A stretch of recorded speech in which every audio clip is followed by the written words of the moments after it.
سلام بچه‌ها، سلام. به قسمت 4 هیچ تاکس خوش اومدین. قرار بود که توی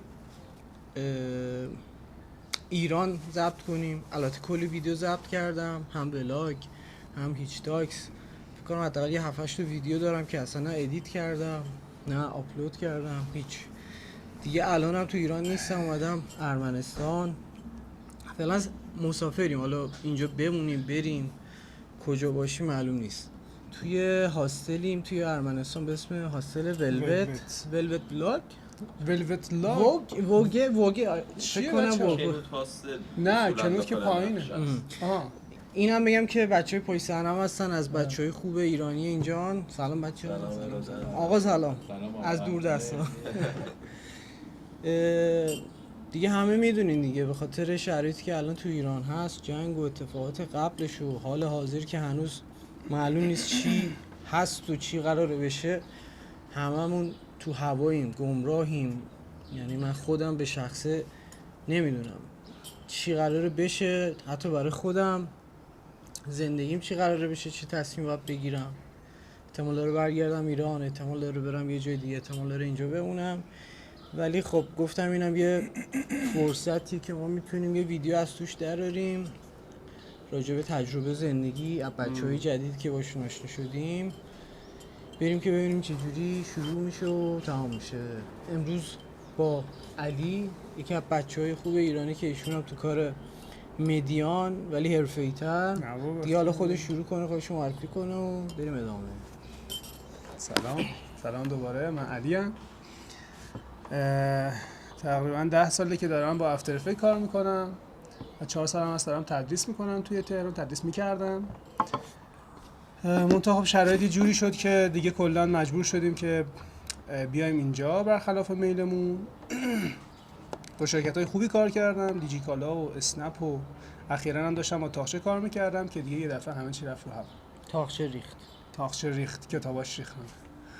بعد و اون موقعی که من داشتم با تاخچه کار میکردم یه تصمیمی گرفتم که از تهران مهاجرت کنم برم شیراز و از زندگی مدرنیته به دور باشم و در کنار بچه‌هایی که اهل سفرن و با صفان و مشتی توی خونه قجری قدیمی زندگی کنیم. حدود 4 ماه اونجا زندگی کردم با بچه‌ها و بهترین تایم عمرم بود تا به الان.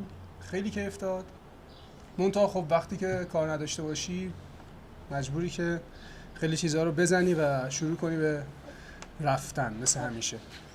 و ما ایرانی‌ها انگار محکومیم همیشه به رفتن، نمیدونم چرا. این چیه؟ حالا حرفتو یادت نره. من حس می‌کنم ما چون خیلی علاقه به سفر داریم، بعضی موقع مثل الان مجبور به سفر میشیم، نه با اختیار خودمون. دقیقاً. آره و این شکلی بود که دیگه یکی از دوستام گفت بیا اینجا و من ارمنستانم خودم، بیا اینجا من کمکت میکنم که بتونی کار پیدا کنی و اینا. و الان فعلا در جستجوی کارم تا ببینم که چی میشه. فعلا هم که اینجا دارم واسه شما با امیر ویدیو یوتیوب ضبط میکنم. بگم بچه خود علی هم چنل یوتیوب داره، خودش هم ولاگتوری و مثل همین الان ما صحبت و اینا میذاره توی چنلش. حالا هنوز من ازش آدرسش رو نگرفتم ولی میاد دیگه، حالا مینویسم رو صفحه براتون، بریم فالو کنین. تنها مصاحبه‌ای که دارم یه دونه با بابام مصاحبه کردم فقط، اون در مورد زندگی و در مورد نگرشش و نگاهش به زندگی بود.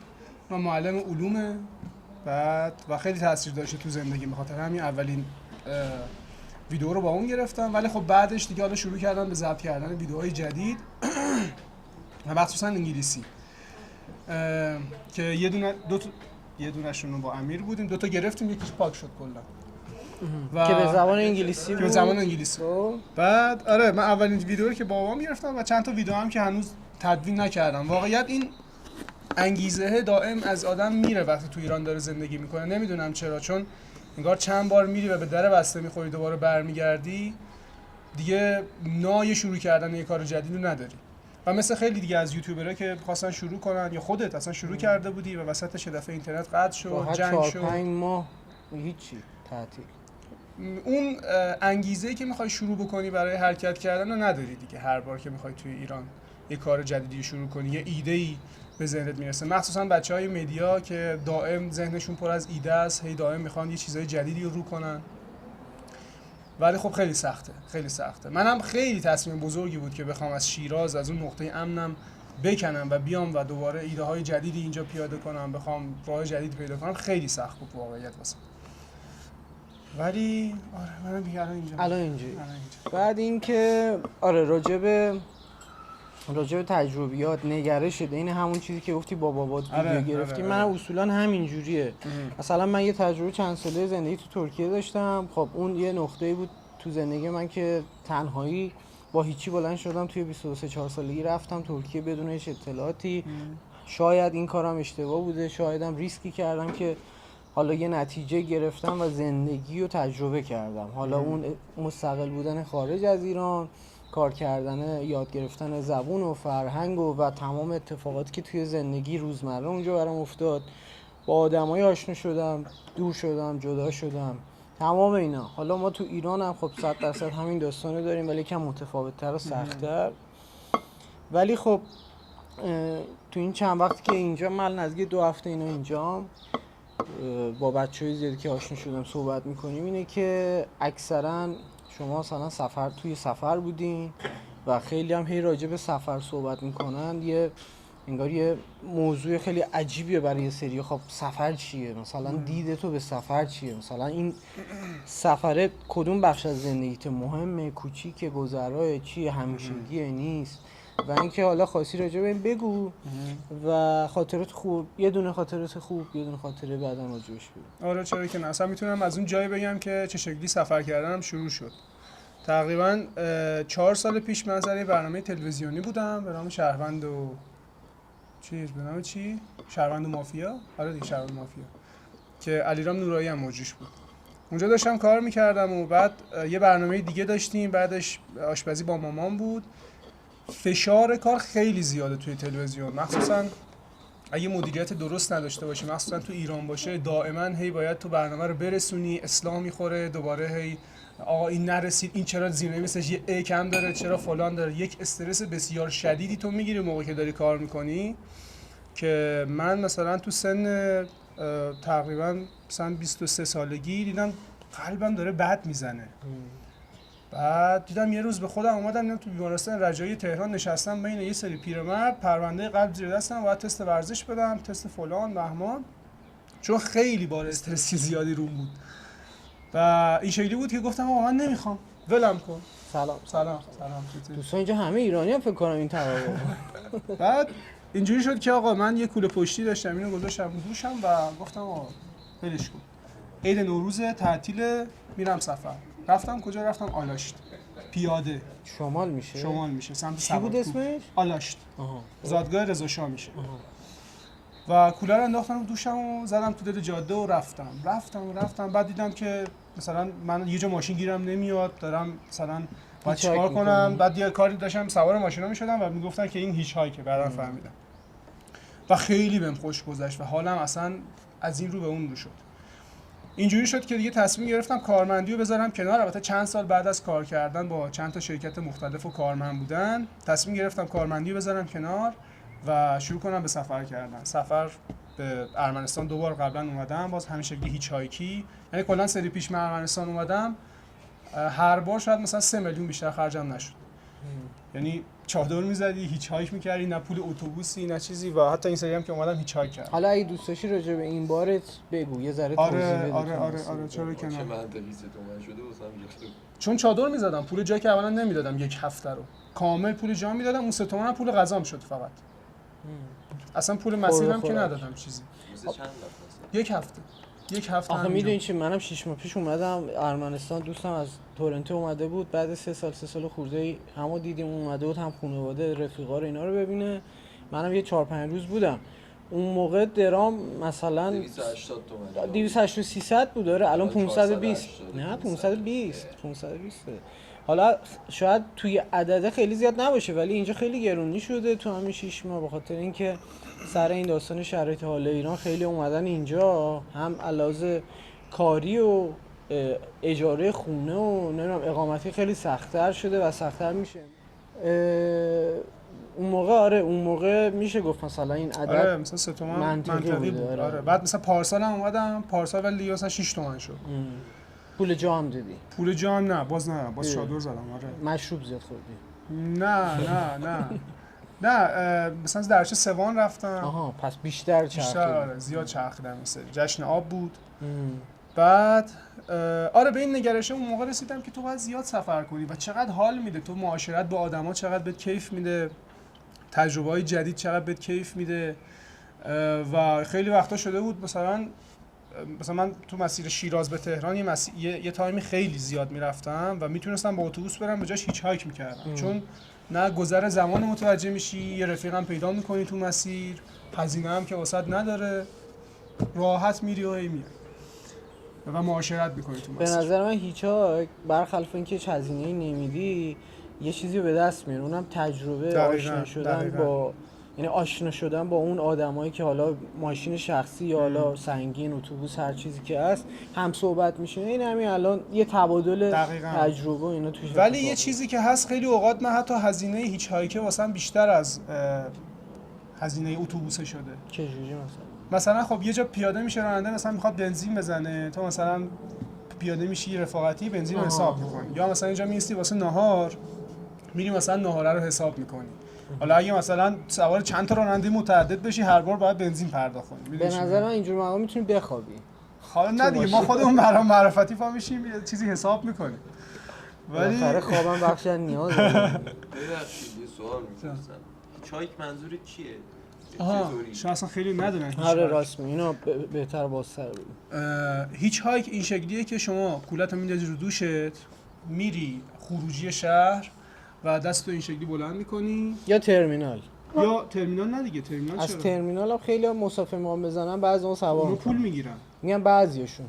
من تا حالا اون چیز نکردم که برم، ولی میرم خروجی شهر، انگشتو بلند میکنی، آقا این نشانه توی اروپا تا همه دنیا این نشانه هیچ هایک. دستو این شکلی بلند میکنی و ماشینایی که تو مسیرتن سوارت میکنن و تا یه جایی که هم مسیرشونی میرسونن. آره این شکلی تو سوار ماشین میشی و با اون طرف که توی مسیریه باش میری.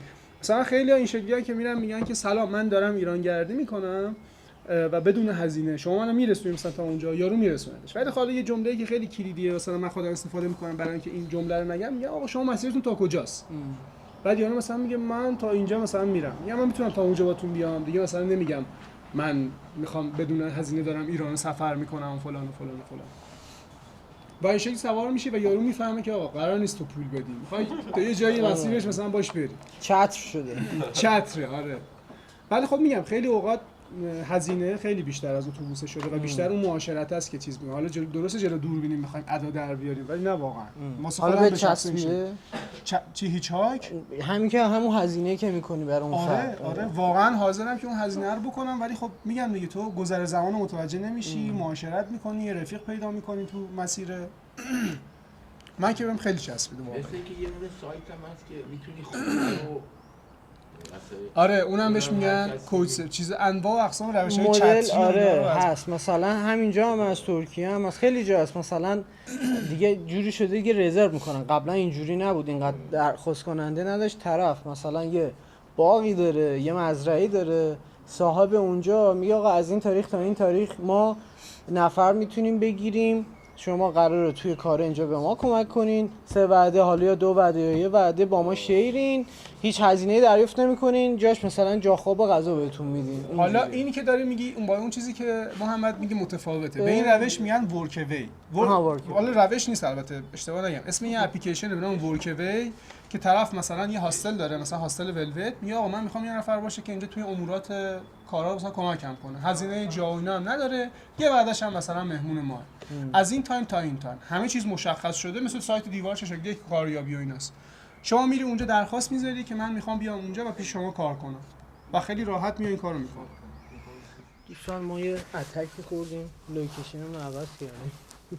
بهم تذکر داد مجری موقعی که پاس شده بود، میگفت که خیلی تون حرف میزنی. این سری اومدی چه جوری اومدی؟ آها این سری من نشسته بودم شیراز توی اتاق خودم، داشتم آفتاب میگرفتم. اینقدرم آروم نه دیگه، ویدیو خیلی طولانیشه نگاه نمی‌کنم. آها خب آره من نشسته بودم داخل این اتاقم توی شیراز و داشتم آفتاب میگرفتم و بچه‌ها همه دور هم دیگه جمع بودیم و همه چی به راه و همه چی خوب، تا اینکه یاسین گفت علی پاشو بیا اینجا و تو که اونجا کار نداری بیا اینجا دنبال رویاهات، من بیا تو دوست داری تو نشنال جیوگرافی کار کنی پاشو بیا اینجا فلان، تو راهتو پیدا میکنی، رویات دنبال کن. این این حرفای بخشی از رویاته این.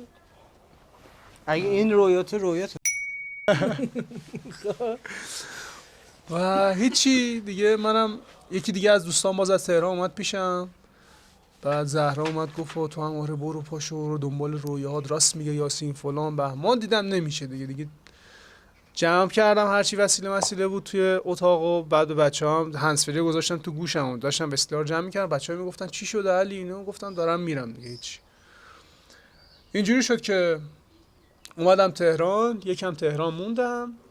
بعد از اونم دیگه شروع کردم حرکت کردم با اتوبوس اومدم تا تبریز. بعد از تبریز تا اینجا رو دیگه هیچ هایک کردم، یعنی اومدم لب مرز با ماشینای هیچ هایک همجور تیکه اومدم جلفا و فلان و فلان و فلان. رسیدم لب مرز، یه 2 ساعت لب مرز بودم با یه ماشینی اومدم تا ایروان. دیگه اومدم پیش یاسین و الان تقریبا 1 ماهی هست که اینجا. یعنی از مرز تا ایروان با یه ماشین اومدی؟ با یه ماشین شخصی؟ اومدم. آره ماشین شخصی بود. آقا راجع به این تجربه هیچ هایکتون بگو. هیچ این یکی آره هیچ هایک بارمن مثلا من نمیدونم هیچ هایک چجوریه. خود نمیدونی؟ من ترس دارم سوار مثلا. آها ترس داری که سوار بشی. خب بذار اینو من بگم. اونم البته از تو میترسه. آره اونم میترسه، دقیقاً دو طرفه است. ببین اغلب آدمایی تو رو سوار میکنن که آدمای 2 حالت داره. یکی یا آدمای خوشقلبیان، دو یا آدمای رزدیان و قراره یه بلایی سرت بیارن. خیلی این اولیا که مشخصه چه شکلیه، یعنی تو یکم با طرف حرف بزنی میفهمی. خیلی بستگی داره که تو یک جهان بینی داشته باشی، یه تجربه زیادی از دیدن آدما داشته باشی و بتونی بشناسی، حتی از چهره. توی مثلا سوار شدی میفهمی یارو مثلا میخواد ببین فلان کنه، مثلا تجربه جهان بینی من گفتم من پیاده کنم. ببین نه میزنه این تموم یه صدایی میاد. این شکلیه که تو مثلا یارو میسته، مثلا من تا ایروان میام و یارو میگه آقا شما تا کجا میری؟ میگه داداش من تا ایروان میرم. بیا بالا. این جهان بینه این زبان ترکیش نشون میده که سوار نشه. البته شوخی میکنم. نه حالا نه که صرفا چیز مثلا شده یارو مثلا گفته آره بیا بالا سوار شو بیا، چهرهش مشخصه، چشاش میتونی از چشاش بخونی که واقعا سوار این ماشین بشم یا نشم. ولی یه تجربه هم داشتم اگه دوست داشتی اونو بگم. من توی چابهار میخواستم بیام تا سیستان بلوچستان و یه بار ساعت 7 نصف شب بود، خیلی ایستادم، مثلا 1 ساعت ایستادم منتظر ماشین. فرداش قطار از سیستان از زاهدان داشت میخواست حرکت کنه بیاد تهران. خیلی ایستادم که ببینم که کسی میاد یا نه. کسی نیومد تا اینکه یه پژو پارسی رسید و 2 تا آدم سفید پوش، یعنی لباسای محلی، صورتا پوستش همش سیاه، دندونا سفید، لبخند میزدن که کجا میخوای بری؟ بعد اون جهانبینیه میگفت که داداش تو با اینا اینجا نباید بری، با اینا سوارشی به مقصد نمیرسی مطمئنا. ولی دیگه گفتم آقا من راه دیگه ای ندارم، چیکار میتونم بکنم؟ اینا تا ایران شهر میرفتن و قبلش البته بگم تو چابهار من خیلی ایران شهری دیدم و بسیار آدمای مهربونی هم هستن. با یکیشون هم هنوزم در ارتباطم، اسمش محسنه. محسن سلام. همین چند روز پیش اتفاقا پیام دادم تو بله. پس دوباره سلام. بعد آقا من گفتم سوار شدیم و همینجوری کم حرف زدیم و من عقب نشسته بودم اینجوری آره خب چه خبر، از مملکت گفتیم، از وضعیت اقتصادیشون گفتن فلان فلان. تا یه جای دیگه رسیدیم نزدیکای ایران شهر، دیدم اینا رفتن جاده خاکی. زدن جاده خاکی و من اینجوری رفت عقب تکیه دادم رفتم بچه‌ها کجا داریم میریم؟ اینا اینجوری نگاه کردن ما یه کاری داریم اینجا ما انجام بدیم بعد میریم ایران شهر. من مثلا توی فکر بودم آقا من مثلا کمربند اینو بگیرم دور گردنش بندازم خفش کنم چیکار کنم مثلا. رفتیم رسیدیم به یه روستایی که این روستای کلا تاریک بود. مغازه بود، خونه بود، ولی خونه‌ها همه چراغا خاموش، فقط مثلا 1-2 تا مغازه باز بود.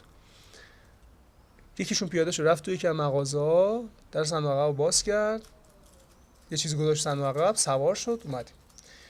تو مسیر همونجا که داشتیم میرسیدیم به ایران شهر، نرسیده به ایران شهر یه پلیس راهی بود. گفتم باشه من میتونم اینجا پیاده شم، اینجا فکر کنم کامیون زیاد میاد، من میخوام سوارشم برم تا سیستان بلوچستان. ساعت چند شده بود؟ مثلا ساعت شده بود 10 شب. بعد نگفتم خب نه داریم میریم تا ایران شهر میرسونیم. گفتم نه من اصلا ایران شهر نمیخوام برم، همینجا پیاده میشم و اوکیه. گفتم خب باشه دیگه. من پیش پلیس را پیاده شدم، بعد سریع دویدم ساکمو برداشتم و اینا. بعد اینا فهمیدن من یکم ترسیدم. من گفت چرا ترسیدی؟ چرا؟ گفتم والا داداش اینجا پیاده شدی، بعد گفتی زدی جاده خاکی، من هنوز قلبم داره میزنه. چیکار کردی؟ من نمیدونم واقعیت، میخوام فقط فرار کنم از دستتون. مستقیم بهشون گفتم. بعد اینا به هم دیگه نگاهی کردن، دیدم من خیلی ترسیدم و صدام میلرزه. در من گفتم ببین اونجا یه روستایی بود به نام روستای بعدم بوق بذار و اینجا خیلی معروفه. حد زدم مواد. خب سوار ما 10 کیلو خودمون گذاشتیم تو ماشین، بعد و داشتیم میرفتیم که مثلا برسیم ایران شهر. اینجا چیز عادیه نباید بترسی، ولی ترسیدیم بهت بگیم مثلا تو به مأمور چیزی بگی. گفتم دهنتون سرویس ها، میگفتیم با هم میکشیدیم یکم. بابا میکشی جدی بذار در بیاریم که. گفتم نه حالا این سری نه سری بعدی شماره رو بگیم. تنها تجربه خطرناکی داشتم. محسن هم یکی از اوناست؟ نه محسن رو من اصلا تو چابهار دیدم، خیلی درجه یک خفن بود، اونم کمکم کرد یه جایی پیدا کردیم. خب ولی نه اون تنها تجربه خطرناکم در طول این 4 سال اون بود. ولی بقیه‌شون خدا رو شکر خیلی خوب بودن و اصلا این شکل نبوده که بخوای آدم بترسه، ولی معاشرت میکنی، وقت میگذره و کیف میکنی واقعا توی هیچ هاک. میدونی اگه میگرفتنت میگفتن این 10 کیلو مال مسافر. آره اتفاقا اصلا از به خاطر همین منو چیز کردم سوار کردم. حالا پیاده شدی یا من ماشین پیاده شدم. خب حالا تو راجع به هیچ‌هایکت گفتی که مثلا همچین تجربه داشتی. من همون سری پیش که اومدم ارمنستان، حالا من تو اون سفرم دو سه تا تجربه باحال داشتم. یکیش این بود که یکی از همکارای قدیمی که تو هم حوزه عکاسی اینا توی تهران تو شرکت آیهون کار می‌کردیم، من چون استوری می‌ذاشتم از ارمنستان، گفت امیر ارمنستانی؟ گفتم آره. گفتش که منم ارمنستانم ولی تو کدوم شهری؟ گفتم ایروانم. گفت من ایجوانم. آره یه همچین شهری. گفت 2-3 ساعت راه با ماشین. گفت وای میستی که من همدیگه رو ببینیم و اینا. من گفتم اوکی. من یه روز اینا بیشتر موندم و بالاخره همو دیدیم صبح. یه هاستل دیگه، باز اون هاستلم نزدیک همینجاست، یه اتاق گرفتیم. قرار شده بود که من 1-2 روز دیگه بمونم، ولی از طرف خانواده اصرار که آقا برگرد. دیدم اون روز مثلا یه بلیت هواپیما تا 3 ساعت بعد پرواز هست، قیمتش خوب بود. تصمیم گرفتم برگردم، بنده خدا رو هم ترک کردم. یعنی قرار بود با اونا ویدیو بگیرم که رفتم ایران، 1-2 ماه بعدش فکر کنم و رفتم پیشش خونش، ازش ویدیو گرفتم که حالا اونا هم هنوز آپلود نکردم، بعد اینکه ادیت کنم میذارم. تجربه‌ای که داشتم این بود، یکیش که همین دیدن همکار قبلیم بود، دومیش هم این بود که اینجا برای تاکسی یاندکس دیگه، اپلیکیشن یاندکس، اون داشت برام گرفت که برم فرودگاه. طرف آدم خوبی بود، قیافه نه غلط اندازی بود نه چیزی، ولی هیچ چیز زبان انگلیسی بلد نبود.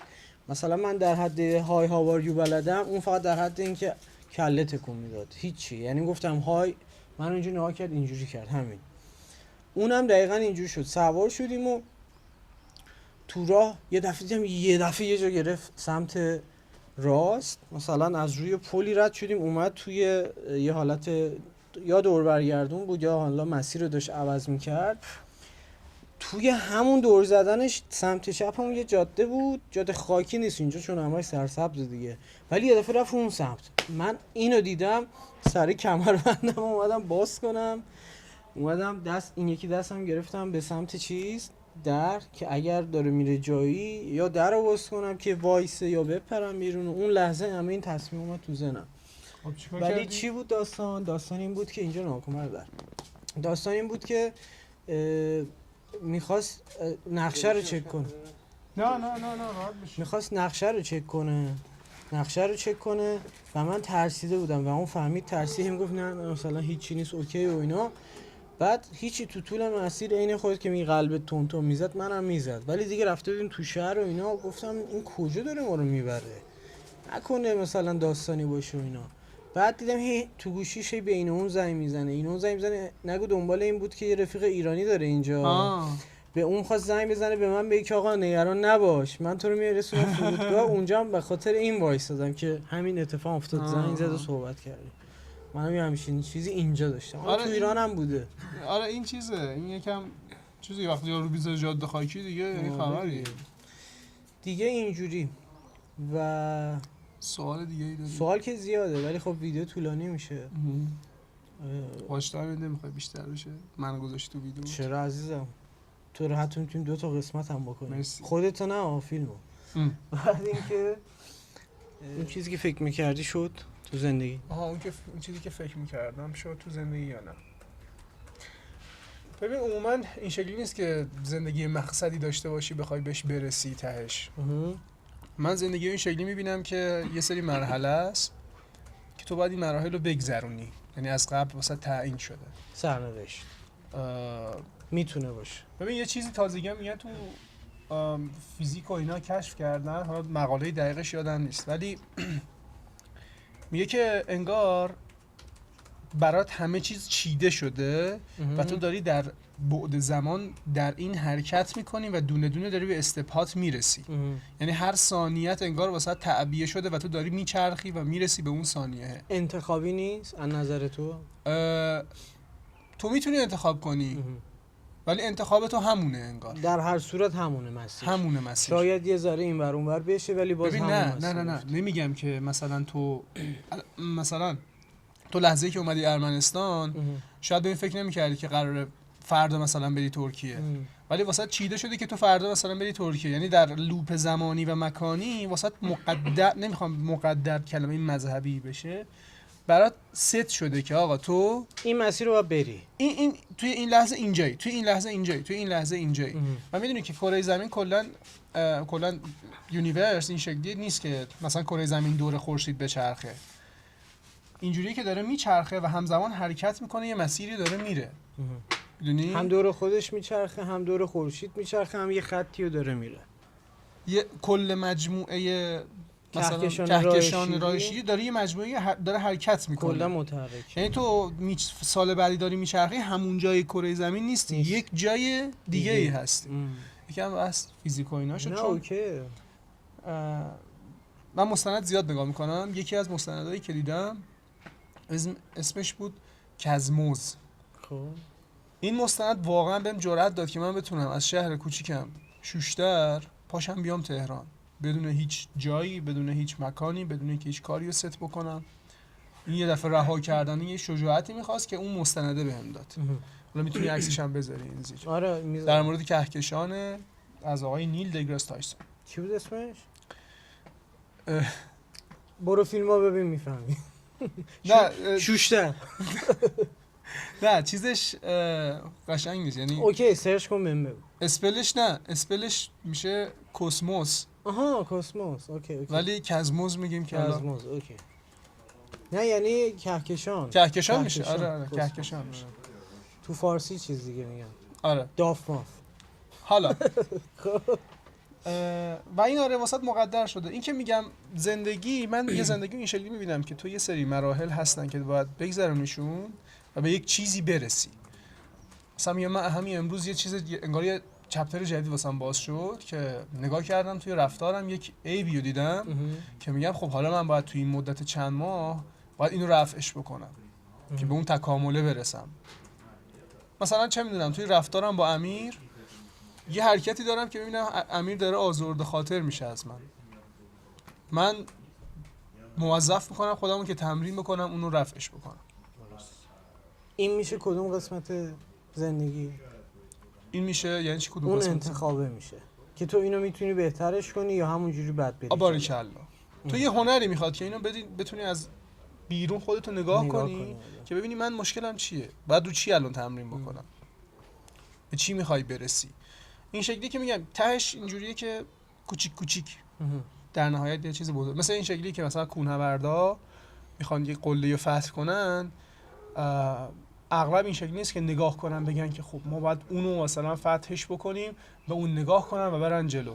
تو تپه اول مثلا میای دوباره میای اینورتر، یه مسیر اینجاست، هی کوچیک کوچیک فتح میکنی، کوچیک کوچیک فتح میکنی. مقصد اصلی اونه ولی باید قبلش کلی مقصد دیگه باریکلا تاچ کنی و بعدش بری بالا.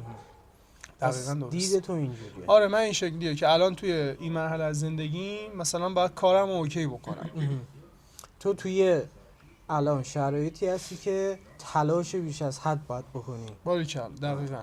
نه فقط تو، خیلی حالا اینجوریان. زمان تو الان مثلا این تایمه، شاید 10 سال دیگه دوباره توی همچین شرایطی قرار بگیری. دقیقاً. پس دید تو اینجوریه. ولی تو اون دیدی که الان داری دیگه اون موقع نداری. خیلی پیشرفته تجربه کردی دیگه. دقیقاً. من خودم همیشه حالا تو ویدیو دیگه گفتم یا نه، دیدم به دنیا اینجوری که ما هر روز صبح که خب بلند میشیم تا شب بشه بخوابیم، خود اون یه روز کلی تجربه است. درسته. یعنی اینجوری نیست که حتما من یه رانندگی رو یاد گرفتم بگم من خب دیگه تجربه رانندگی گرفتم تموم شد. نه، تو هر روز سوار ماشین چی بری بیرون هم باز تجربه جدید میکنی. درست، دقیقاً درست. اینجوریه. خب دمت گرم، مرسی بابت اینکه تموم شد. چقدر زود تازه شروع کرد، تازه زود موتورم که- گرم شد. خب میتونیم ادامه بدیم. من اوکی ام. اوکی. من یه بار یه مصاحبه 1 ساعته توی رادیو داشتم. یه جا دعوت شده بودم، یه برنامه‌ای بود، همینجوری نشست صحبت کرد و نه مرجیش هم پسرخاله فرزاد حسنی بود، آقای مفیدی هستش تو رادیو. میتونم تو رادیو هم البته کار کردم من. خب از گفتم؟ بگو. نه از اون بگو. دیدی اصلا ویدیوشو دیدی؟ همون آره. کسته. آره توی پادکست آره. رادیوم دی اکتیو بود که میاد به سوالای علمی مسخره جواب میده. مثلا اگه تمام مردم کره زمین یه جا جمع شن همزمان روی کره زمین بپرن، میتونن کره زمین رو از جاشون از تکونش مدارش بدن. تکونش بدن، مدار خارج کنن یا نه؟ یا اگه آب تمام کره زمین رو جمع کنیم بریزیم رو خورشید رو میتونیم خاموش کنیم. میاد به اینا جوابای علمی میده. سوالو شاید مسخره باشه ولی جواب علمیه کاملا. آره خیلی جالب. از ارمنستان خوشت اومد؟ ببین خوش اومدنی نیست، اینجوریه که جان تو معماری خوشت میاد؟ معماری رو دوست دارم. خب معماری این شهر رو چجوری دیدی؟ معماریش قشنگه، دوست داشتم. فکر می‌کنی نماد کلا ارمنستان روی چیه؟ مثلا یه چیز که زیاد می‌بینی. نماد ارمنستان روی چیه؟ روی ببین به عنوان مثال یه راهنمایی، تو ایران مثلا تو ساختمان‌سازی یه زمانی نمای سنگ رومی مد بود. ولی خب این سازهای توی ایران هر چند سال یه بار هی تغییر شکل میده. قبلش هم از این چیزای کامپوزیت بود، قبل‌تر این داستان. چیزی که من دیدم و چیزی که رفیقم اینجا مستندسازی میکرد، فیلم برداری میکرد و یعنی هم اون وقتی این حرفو زد و دیده خودم رو کنارم گذاشتم، میگم بله اینجا نمادش سنگه. ساختمونایی که میبینی اکثرا سنگیه، خیابونو بیشتر حالا سنگ فرش یا یعنی تو هر گوشه که نگاه میکنی این داستان سنگ رو میبینی. یکی فیلم کرد. چی شد؟ فیلم کردم. تو بودی؟ آره. خب اوکی. بچه‌ها دوره هم جمع شدیم. همه اتفاقی میفته اینجا دیگه. هاستله دیگه. اصلا حواسم نبود. نداره. نه اوکی خدا. اینا رو هم میذارم. عکست هم میذارم میگم این فیلم کرد. آقا نگوزیدم. همین اونم بگوزیم باز اونم میشه استفاده کرد. نمادش آره یکی آبه به نظر من، یکی سنگه. آره. یه چیزی که خیلی واسه اینجا جالب بود که توی ایران خیلی کمتر میدیدم، مثلا میگم برای مرده هاشون مثلا چه شکلی ما تو ایران خیرات میکنیم، چه میدونم مثلا خرما میدیم، شکلات میدی، آره میدی. اینجا مثلا یارو میاد میگه آقا من یه از این فواره هست توی شهر میبینی، از اونا مثلا میذارم، بعد اسم مردهشون رو مثلا میذاریم. آره یا مثلا یه ویوی خیلی قشنگیه تو مسیر من دیدم، طرف اومده بود یه دونه صندلی با یه دونه میز مثلا گذاشته بود اونجا به یاد فلانی، به یاد فلانی که تو میری اونجا هم از منظره لذت میبری و هم به یاد اون فلانیه هست. دقیقاً هم مرز که رد میشی اون جاده کوهستانی رو رد میکنی، تو جاده منم خیلی دیدم. خیلی هست. دیدی؟ آره. من اصلا فکر میکردم که اینجا اصلا سنگ قبرشه. یعنی همینجور دفن شده. یعنی همچین جایی برای طرف گذاشتن. من حتی چند تا حالا شاید هم به قول تو یاد بوده. سرباز بودم. یعنی از نشونه هایی که بود احتمالاً سربازش بود. من فکر میکنم این فلسفهش برمیگرده به انیمیشن کوکو. دیدی انیمیشنشو؟ همون که بگو یه بچه میره تو دنیای مرده ها و کلا فلسفهش اینه، حالا نمیخوام داستانشو بگم، فلسفهش اینه که میگه آقا در دنیای دیگه وقتی شما میمیری توی دنیای دیگه به شکل مثلا اسکلت اونجا داری زندگی میکنی تا وقتی اونجا داری زندگی میکنی که اینجا توی این دنیا یه نفر باشه که به یاد تو باشه. آها نه نمیدونم دیدم یا نه، ولی یکی دو تا انیمیشن شبیه به این دیدم، اسمشون رو یادم نیست ولی فکر کنم یکیش همین بوده باشه. آره خب اینم ما تو ایران هم داریم دیگه، مگه یعنی خیلی به این داستان باور دارن دیگه. مثلا من همین قبل اینکه بیام اینجا یادمه نه پنجشنبه بود چند شنبه بود من تو روستامون بودم، رفتم سر خاک فامیلا که فوت شدن، سر یه ساعتی بود. یه فامیلمون که اونجا هم بود زنده هستنی، یکی از اون زنده ها هم فوت شده. اومدم برم سنگ خاکشو بشورم، گفتش که خب الان که وقتش نیست. گفتم چرا؟ گفت نه الان مردا رفتن فلانجا، مثلا نمیدونم اسم یه چیز یه جایی هم آوردم، وادیو نمیدونم چی الان اونجان.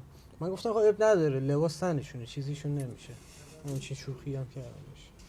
ولی خب همچین باورایی هم اکثرا هست، یعنی توی همه جا به نظر من همه جای دنیا به یه شکل‌های مختلف هست ولی مشترکه. جالبش اینه که من حالا مثلا تو ترکیه زندگی کردم، اینجا هم یکی دو بار اومدم، چیزایی که میبینم نه اوکیه میبینم که ببین صحبت میکنم و الان هیچی نیست، الان هست چون خودم چیزیشو کم کردم، صدا رو کامل رکورد میکنم و چیزی که وجود داره من خیلی نکات مشترک بین آدما تو فرهنگو میبینم ولی ریشتن یکی هم داره که حتی توی زبان. یعنی تو ترکی کلی کلمه فارسی داریم، حالا شاید برگرده به این که یه زمانی تو تاریخ یه بخشی از مثلا ترکیه برای ایران بوده، شاید مثلا یه ریشه زبان از اون موقع مونده، ولی مثلا ما تو ایتالیا، اسپانیا، مکزیک توی زباناشون خیلی کلمات شبیه به فارسی داریم و معنیش یکی اینه کی، اونا میگن کی، منظورشون همون کیه است که ما میگیم کیه، طرف کیه. مثال اینه، خیلی کلمات دیگه خیلی از چیزای زبان آره مثلا که من همیشه به اینم فکر میکنم که زبان کلا آدمیزاد تو دنیا ریشه یکیه، ریشش یکیه، یه جایی اومده. حالا طبق تاریخ و ایناشو من دقیق ندارم، نمیدونم بیام الکی اطلاعات الکی بدم، ولی چیزی که من دیدم تجربه کردم اینه. دوستمون دماغش نمیاد بیرون، داره مغزشو میکشه بیرون. احتمالاً صداش افتاده باشه، نه افتادن خودم زیادش میکنم میذارم بشتیم. میگم مغزو داری میکشی بیرون یا دماغو؟ من آلرژی دارم. من آلرژی دارم خیلی بده. آره بهار منم آلرژی دارم، هیچ کدوم پول نداریم فقط آلرژی داریم. درسته اینجا هوا خیلی برق میزنه. آره دیگه همش صبح که بارون، غروب بارون، شب بارون، یه 4-5 ساعت وقت داریم که یه آفتابی ببینیم. ابری همش. آقا مراقب باش. باش دمت گرم. چکریم. دستت هم درد نکنه. دوستان حتما این ویدیو رو ببینید، نظر بدین. ویدیو خیلی بازدید می‌خوره. آره. دیسلایک بزنید. دیسلایک بزنید آره. بزنید دیسلایک مبین. کنید از اسکم از ریپورتش کنید از اسکم، از چه میدونم محتوای بی ارزش. اصلا کسی نگاه نمی‌کنه. جدی. الکی اینترنتتون رو هدر ندین. اینجا هم دیگه داره شلوغ و شلوغ‌تر میشه. اینجوری تجربه جالبی دیگه. حالا ویدیوی بعدی هم اگر بچه‌های دیگه مخصوصا آقا مبین اوکی بود با خودش هم مبین یکی از خفناست تا اینجا اینجوری نمیدش پتو انداخته رو خودش. یه گوشه از مبین رو بهش نشون بده. مبین داره الان با انگلیس کار میکنه. آره خب آقا مبین قایم شده. حالا من که ازش فیلم عکس گرفتم خودش ندیده. آقا مواظب خودتون باشین تا ویدیو بعدی. فعلا خداحافظ. خداحافظ.